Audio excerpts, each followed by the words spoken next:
பிரியமான இறை சொந்தங்களே, என் வாழ்வில் புனித ஜான் மரிய வியானி.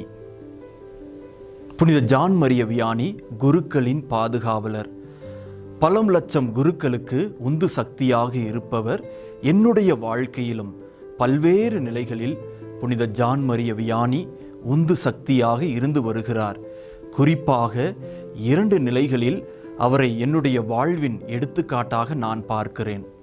ஒன்று, புனித ஜான் மரிய வியானி ஆர்சு நகருக்கு செல்கிற பொழுது நம் எல்லோருக்கும் தெரியும், மக்கள் மது கூடங்களிலும் கேளிக்கை விடுதிகளிலும் இருந்தார்கள்.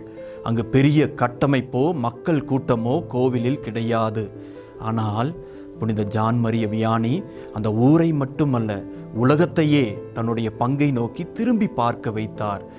ஒன்றும் இல்லாமையிலிருந்து உருவாக்கியவர் புனித ஜான் மரிய வியானி.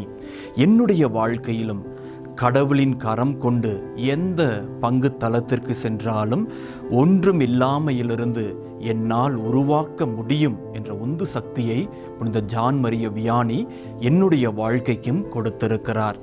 2வது, ஜான் மரிய வியானியிடமும் குறைகள் உண்டு. ஆனால் கடவுள் அந்த குறையை கொடையாக மாற்றினார். என்னுடைய வாழ்க்கையிலும் சரி, நான் சந்திக்கக்கூடிய மனிதர்களிடமும் சரி, பல்வேறு குறைகள் உண்டு. ஆனால் அந்த குறைகளை எல்லாம் கடவுள் பல நிலைகளில் எனக்கு கொடையாக மாற்றி கொடுத்து கொண்டே இருக்கிறார். இந்த 2 நிலைகளை, 2 முக்கியமான உன்னதமான உந்து சக்திகளை புனித ஜான் மரிய வியானியிடமிருந்து என்னுடைய வாழ்க்கையில் நான் கற்றுக்கொண்டு பயன்படுத்தி வருகிறேன்.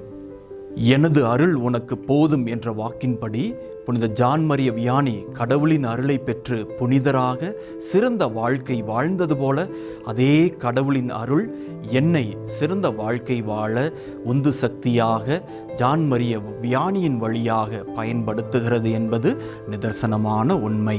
புனித ஜான் மரிய வியானியே எங்களுக்காக வேண்டிக் கொள்ளும்.